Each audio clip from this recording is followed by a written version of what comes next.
Ladies and gentlemen, boys and girls, hello and welcome back to Real World Magic, where we make your life more magical. My name's Neil Trigger, I'm going to be your magical host, and today we're going to be making this magical map for these magical novels, which I have written myself.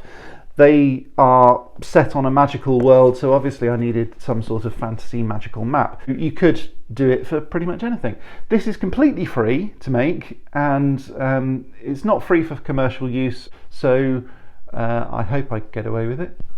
Now there is a free version which is obviously totally free, but you can do the pro version which costs I think £25 for the year, which is what I'm going to do when I eventually make one of these maps and remake it in high definition for printing into my book. So anyone can get started. You can use it for fantasy role-playing games, for decorating your bedroom or your man cave, woman cave, child cave, bedroom, toilet, I don't know, whatever.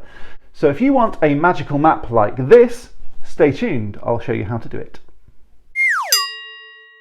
Now before we get into the explanation, I'd just like to appeal to your better judgment, because these books really help me make this channel what it is. I sell these on Amazon.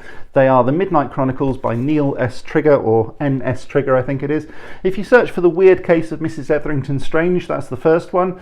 Just type in Etherington and Neil, I think it'll probably find it. I've written them myself. See, that's me. And I publish them myself. They're all on Amazon. They help support this channel a lot. So if you want to buy my books or audio products, I'll provide all of the links down there in the description. Thanks very much for watching this bit, and without much further ado, let's crack on. Okay, so the first thing we're going to need to do is to log in to something called Inkarnate. This is completely free, as I said before, and it's at incarnate.com. The link is down there in the description again. Just enter your username and password. If you don't have one, you'll need to sign up, but just do that and then log in.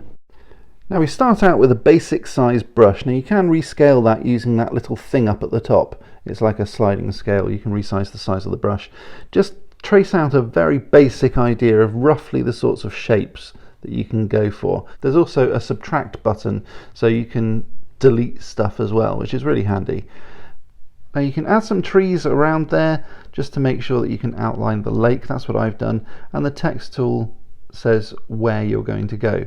So at this stage we're just outlining the main features of my land. Let's add a little river in there with a bridge over it, and then I think we're going to go for some mountains.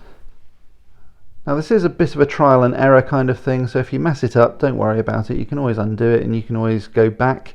You can delete stuff, you can add stuff, you can play about with things and just make sure that they work. For example, right here I'm actually adding a bit more land to support the Forest of Thrall. I've actually forgotten quite a few little details of my world, so I'm going to go in and do this again, but I just wanted to show you because I think it's actually a pretty cool tool, especially considering it's free. The £25 version obviously is a better idea. If you're going to be using this for commercial use, it is also a legal requirement, so I just need to get that out there as well.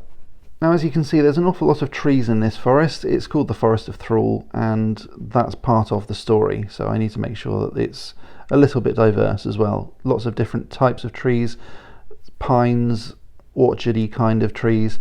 Change the parchment colour to a green to make the forest a bit more lush looking. And then going back to the mountains, we've got a bit of a desert because I've got something called the Desert of Dust, which is going to be a part of, I think, probably my 5th book. Now you can skip about, you can go from one land to another, and this is what I really love about it, that there's not really any kind of wrong answer. Ultimately it's all coming from your own imagination. There are going to be some rules with geology. For example, you can't have a desert right in the middle of a lush rainforest unless in that story you've got some sort of logical explanation as to how that works, because obviously trees need water, but if you add water to a desert, well, it doesn't become a desert anymore, does it? If this was actually on an island, the desert probably wouldn't exist at all. It's all explained in my book, which is fine. There are some really neat things about this mapping program that I really love, and one of those things is the sea monsters and the little details that really make this look like a real map. Now what's really cool is that once you've output all of this stuff, you can put it into a program like Photoshop, you can desaturate it, or sepia tint it and make it look really old and aged. If you use this program in conjunction with another like Photoshop, I think it will give much better results than just using it on its own. Not to say that the Pro version may include all of that stuff, I don't know, I haven't paid for it, but I think maybe you should try it out and then use it in collaboration with Photoshop and see what sorts of results you get. If you do that, please put it in the comments and link to it and I'll have a look. And then all you have to do is export it and you're done. Of course, there are a few little bits and bobs with regard to editing and colour saturation that you might want to try as well. If you've got an iPhone, you can always do that on your iPhone. Of course, the mobile version of Inkarnate I don't really like very much. So this one was done on a computer with a screen grab. I would use a PC if I were you.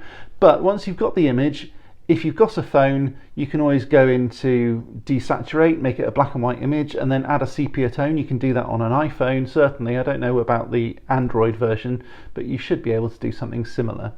If you do have Photoshop, you can do some more advanced stuff. I haven't done it on here, but that's my final image. I'm pretty happy with it. Again, it's not very high definition, so the Pro version is a good idea for that. But yeah, I'm pretty happy with that. I think once we've got the Pro version, then I can print it out and frame it and all of that sort of good stuff. Thanks very much for watching this video. I do really appreciate every like, every watch, and certainly every subscriber. So if you wouldn't mind subscribing, if you haven't already done so, the link is down there. Thanks very much for watching again, and until next time, stay magical.